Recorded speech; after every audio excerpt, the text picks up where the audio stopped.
നമസ്കാരം. ഇന്ത്യൻ ഇൻസ്പിറേഷനിലേക്ക് എല്ലാവർക്കും സ്വാഗതം. ഇന്ന് ഞാൻ നിൽക്കുന്നത് വൈറ്റില എരൂർ റോഡിലുള്ള മറിയം സിമന്റ് ബ്രിക്സ് കമ്പനിയിലാണ്.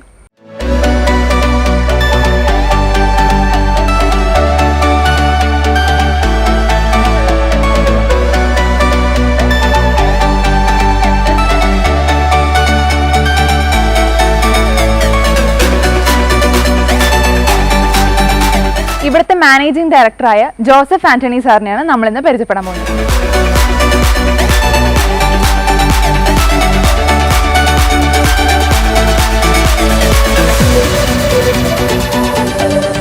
നമസ്കാരം. നമസ്കാരം. സാറിന്റെ പ്രോപ്പർ സ്ഥലം ഇവിടെ തന്നെയാണ്? എന്റെ സ്ഥലം ഇവിടെ വൈറ്റില തന്നെയാണ്. ഇവിടെ തന്നെയാണോ? എന്റെ ഫാമിലി എല്ലാവരും വൈറ്റില തന്നെയാണ്. വൈറ്റില. അപ്പൊ ഇവിടെ എരൂര് ഞാനിവിടെ യൂണിറ്റ് ആയിട്ട് ഇങ്ങനെ വന്നതാണ്, പലയിടത്തൊക്കെ വന്നതാണ്. വൈറ്റിലാണ് ശരിക്കും വീട്, തറവാട് വൈറ്റിലാണ്. ഇങ്ങനെയാണ് ഈ ബിസിനസ്സിലോട്ട് വന്നത്? ഞാനൊരു 7-8 കൊല്ലമായി ഇപ്പോൾ ഈ ബിസിനസ്സിലേക്ക് വന്നിട്ട്. എനിക്ക് കൺസ്ട്രക്ഷനും കാര്യങ്ങളൊക്കെ ആയിരുന്നു, മെറ്റീരിയൽ സപ്ലൈയും കാര്യങ്ങളായിരുന്നു. അങ്ങനെ പിന്നെ കട്ട ആവശ്യം വന്നപ്പോൾ ഒരുപാട് ആൾക്കാർക്ക് കട്ടയുടെ എൻക്വയറി വന്നപ്പോഴേക്കും അങ്ങനെ തുടങ്ങിയതാണ്. അത്യാവശ്യം നന്നായിട്ട് കുഴപ്പമില്ലാണ്ട് പോകുന്നുണ്ട് കാര്യങ്ങൾ. ഫാമിലി ആയിട്ട് വന്ന ബിസിനസ്സാണ്? ഫാമിലി ആയിട്ട് തന്നെ ഉണ്ട്, കൺസ്ട്രക്ഷൻ ബിസിനസ് തന്നെയാണ് ഫാമിലി ആയിട്ട്. അപ്പോൾ നമ്മുടെ ആവശ്യങ്ങൾക്കും ആവശ്യമുണ്ട്, പുറത്തേക്കും ആൾക്കാർ ആവശ്യപ്പെട്ടപ്പോഴേക്കും നമ്മുടെ കട്ടയുടെ ക്വാളിറ്റിയോടെ ആൾക്കാർ ഒരുപാട് ചോദിച്ചു വരുന്നുണ്ട്. അപ്പോൾ അങ്ങനെ നമ്മൾ പിന്നെ ഇതൊരു യൂണിറ്റ് ആയിട്ട് തുടങ്ങിയതാണ്. ഇപ്പോൾ സാറായിട്ട് തുടങ്ങിയതാണ്? അതെ, ഞാനായിട്ട് തുടങ്ങി. ഇവിടെ മാത്രമാണോ ബ്രാഞ്ച് ഉള്ളത്? ഇവിടെ മാത്രമേ ഉള്ളൂ, നമ്മുടെ യൂണിറ്റ് ഇവിടെ മാത്രമേ ഉള്ളൂ. മാനുഫാക്ചറിങ് എല്ലാം ഇവിടെ തന്നെയാണ്. പക്ഷെ നമ്മൾ ഓള് എറണാകുളം സപ്ലൈ ചെയ്യുന്നുണ്ട്. ഒരു വൈറ്റില ചുറ്റുള്ള ഒരു 10 കിലോമീറ്റർ ചുറ്റുള്ളവർ നമുക്ക് ഏറ്റവും റീസണബിൾ ആയ റേറ്റിൽ കട്ട നമുക്ക് എത്തിച്ചു കൊടുക്കാനും യൂണിയൻ കാശ് ഉൾപ്പെടെ കൊടുക്കാൻ പറ്റും. നമുക്ക് ഏറ്റവും കുറഞ്ഞ റേറ്റിന് കൊടുക്കാൻ പറ്റും. അതെ, ഡെലിവറി യൂണിയൻ ഉൾപ്പെടെ അൺലോഡിങ് ഉൾപ്പെടെ നമുക്ക് കൊടുക്കാൻ പറ്റും. ഏറ്റവും റേറ്റ് കുറഞ്ഞ റേറ്റ്. ആ റേറ്റിൽ എനിക്ക് തോന്നുന്നു ഈ ഭാഗത്തുള്ള ആർക്കും കൊടുക്കാൻ പറ്റില്ല നമ്മുടെ റേറ്റ് അനുസരിച്ച്. അതെ, നമ്മുടെ ഏറ്റവും നല്ല റേറ്റ്, ഏറ്റവും നല്ല ക്വാളിറ്റിയോടെ തന്നെയാണ് കൊടുക്കുന്നത്. അതിന് ക്വാളിറ്റി കുറവോ സിമെന്റ് കുറയ്ക്കുക അങ്ങനെയൊന്നുമില്ല, ഏറ്റവും നല്ല ക്വാളിറ്റി. ഒരു ഡാമേജ് ആരെങ്കിലും പറഞ്ഞാൽ അതിനുള്ള എല്ലാ ഉത്തരവാദിത്വം നമ്മൾ എടുക്കാൻ തയ്യാറായിട്ട് തന്നെയാണ് ചെയ്യുന്നത്. അങ്ങനെ തന്നെ കൊടുക്കുന്നത്. ഈ ബിസിനസ്സിനെ പറ്റി കുറച്ചും കൂടി ഒന്ന് പറയാമോ? വെച്ചിട്ടുണ്ടെങ്കിൽ ഇപ്പോൾ നിലവിലെ എല്ലാ കൺസ്ട്രക്ഷനും കൂടുതലായിട്ട് ഉപയോഗിക്കുന്നത് ഈ സോളിഡ് ബ്രിക്സ് ആണ്. കാരണം അതിൻ്റെ അത്രയും സ്ട്രെങ്ത് ഉള്ള വേറൊരു ഐറ്റം ഇന്നിപ്പോൾ ഇല്ല, നമ്മുടെ മാർക്കറ്റിൽ അവൈലബിൾ ആയിട്ട് അങ്ങനെയൊന്നും ഇല്ല.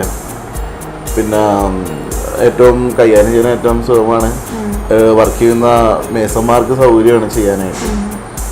അപ്പോൾ നമ്മുടെ കട്ട ഫിനിഷിങ് കൂടുതലുള്ളതുകൊണ്ടിട്ട് തേപ്പിനും കാര്യങ്ങൾക്കും ഇത്തിരി കൂടി എളുപ്പമാണ് കാര്യങ്ങളൊക്കെ. ഹോളോ ബ്രിക്സ് ഒരു കാലത്തിന്റെ ഒരു മോഡലായിരുന്നു. അത് ഒരുപാട് ഉപകാരങ്ങളുണ്ടായിരുന്നു, ഒരുപാട് ദോഷങ്ങളും ഉണ്ടായിരുന്നു അതിന്. കാരണം അതിന് ചൂടിൻ്റെ ഒരു കുറച്ച് കുറവുകളുണ്ടായിരുന്നു. പക്ഷെ അത് സ്ട്രെങ്ത്തിന്റെ കാര്യത്തിനകത്ത് അതിലേക്ക് അത് അത്രയും കൈകാര്യം ചെയ്യാൻ പറ്റിയില്ല അതിന്. അപ്പോൾ ഈ ഹോളോ ബ്രിക്സ് എടുത്ത ആൾക്കാർ ഈ ഹോളോ ബ്രിക്സ് എടുത്ത് രണ്ടാമത് അത് ഫില്ല് ചെയ്ത് വെക്കേണ്ട ഒരു അവസ്ഥ വരുന്നുണ്ടായിരുന്നു താഴത്തൊക്കെ, കാരണം സ്ട്രെങ്ത് ആക്കാൻ വേണ്ടിയിട്ട്. അപ്പോൾ അങ്ങനെ ആശയത്തിൽ നിന്നാണ് സോളിഡ് ആയിട്ടുള്ള ബ്രിക്സ് വന്നത്.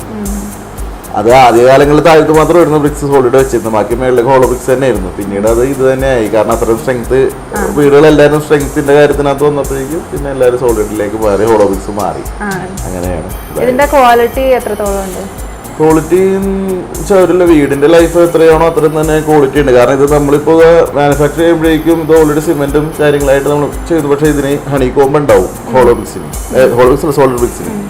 അപ്പോൾ ഈ ഹണി കോമ്പ് ഉണ്ടാകുമ്പോൾ നമ്മളിത് തേക്കും, ലാസ്റ്റ് തേക്കുമല്ലോ, തേച്ച് കഴിയുമ്പോൾ അതും കൂടി ഫില്ലായി പോകുന്നുണ്ട്. പിന്നീട് അതിനൊരു ഡാമേജ് വരുന്നില്ല, കാലപ്പഴക്കം വരുന്നില്ല, പിന്നെ പരിക്കനേ വരുന്നുള്ളൂ എന്തെങ്കിലും കാലപ്പഴക്കം. രണ്ടാം ചെയ്താൽ ഇതിനെ ലൈഫ് ലോങ് എത്ര കാലത്തോളം വെക്കണം അത്രയും കാലത്തോളം ഇതിന് ലൈഫ് ഉണ്ടാവും. ആ കാര്യത്തിൽ ഇല്ല, പേടിക്കേണ്ട ആവശ്യം. അപ്പോൾ ഒരു യൂണിറ്റ് കൂടുതൽ വേറൊരു സ്ഥലം നോക്കണമെന്നൊക്കെ ഉണ്ട്. പക്ഷെ അത് നമുക്ക് ഓടി എത്താൻ പറ്റാത്ത ഒരു ബുദ്ധിമുട്ടുള്ളത് കൊണ്ടിട്ട് അങ്ങനെ ഉള്ളതിൽ തന്നെ അങ്ങനെ അഡ്ജസ്റ്റ് ചെയ്ത് പോണേ. ഇതിന്റെ കസ്റ്റമർ സാറ്റിസ്ഫാക്ഷൻ എത്രത്തോളം ഉണ്ട്? അത് ഞാൻ പറഞ്ഞല്ലോ, അത് 100% സാറ്റിസ്ഫാക്ഷൻ ഇല്ലാണ്ട് നമുക്ക് ഈ പ്രസ്ഥാനം കൊണ്ടുപോകാൻ പറ്റില്ല. കാരണം ഒരു വീട് സംബന്ധിച്ചിടത്തോളം ഒരു 100 കട്ട 200 കട്ട വെച്ച് തീരുന്ന കേസല്ല അത്. പിന്നെ കൺസ്ട്രക്ഷൻ ആദ്യം തുടങ്ങി അവസാനം 2000, 1000, 3000 കട്ടകളൊക്കെ പലതും പല എണ്ണങ്ങൾ വരുന്നതാണ്. അപ്പോൾ ഈ പറയുന്ന ഒരു ലോഡ് പോകുമ്പോഴേക്കും അത് കംപ്ലൈൻ്റ് ആണെങ്കിൽ അടുത്ത ലോഡ് നമുക്ക് കിട്ടത്തില്ല. അപ്പോൾ അതുകൊണ്ടിട്ട് ഓരോ ടൈമിനും ഓരോ കാര്യങ്ങൾക്കും അവരെ നമ്മൾ സാറ്റിസ്ഫൈഡ് തന്നെ പോരേണ്ടി വരും. അല്ലാണ്ട് നമുക്ക് ഇടയ്ക്ക് വെച്ചിട്ട് അങ്ങനെ മാറിപ്പോകാൻ പറ്റില്ല. കാരണം നമ്മൾ ഒരു കോൺട്രാക്ടറിനെ ഒരു സൈറ്റിനെ നമ്മൾ ബുദ്ധിമുട്ടുണ്ടാക്കിയാൽ അത് നമുക്ക് ഒരെണ്ണത്തിലല്ല, അത് കൂടുതലായിട്ട് നമ്മൾ എഫക്ട് ചെയ്യും. നമ്മൾ ചുറ്റും നിൽക്കുന്ന എല്ലാവർക്കും എഫക്ട് ചെയ്യും. സ്റ്റാഫിന്റെ സപ്പോർട്ട് ബിസിനസ്സിൽ ഭയങ്കര ഇമ്പോർട്ടൻ്റ് ആണല്ലോ, അവരുടെ സപ്പോർട്ട് എത്രത്തോളം ഉണ്ടായിരുന്നു? സ്റ്റാഫിന്റെ സപ്പോർട്ട് ഇല്ലാണ്ട് പ്രസ്ഥാനം മുന്നോട്ട് കൊണ്ടുപോകാനായിട്ട് കഴിയില്ല. കാരണം വെച്ചിട്ടുണ്ടെങ്കിൽ അവരാണ് നമുക്ക് എല്ലാ കാര്യങ്ങളും ചെയ്യുന്നത്. നമ്മളൊരു ഓണർ എന്നുള്ള രീതിയിൽ നമുക്ക് സെയിൽ കണ്ടെത്തുക എന്നുള്ളതാണ് നമ്മുടെ പ്രധാനമായിട്ട് എൻ്റെ ജോലി. ആ പ്രൊഡക്റ്റ് ഏറ്റവും ക്വാളിറ്റി 100% കൈകാര്യം ചെയ്യുക എന്നുള്ളത് സ്റ്റാഫാണ് നോക്കുന്നത്. ഞങ്ങൾക്ക് വേണ്ടി സമയം കണ്ടെത്തി ഞങ്ങൾക്ക് വേണ്ടി ഇതെല്ലാം ഷെയർ ചെയ്തതിന് വളരെ നന്ദി. And all the best wishes for your future. എയിമൊക്കെ അങ്ങനെ തന്നെ പോട്ടെ, ബിസിനസ് നല്ല സക്സസ്ഫുൾ ആയിട്ട് പോട്ടെ എന്ന് ആശംസിക്കുന്നു. Thank U.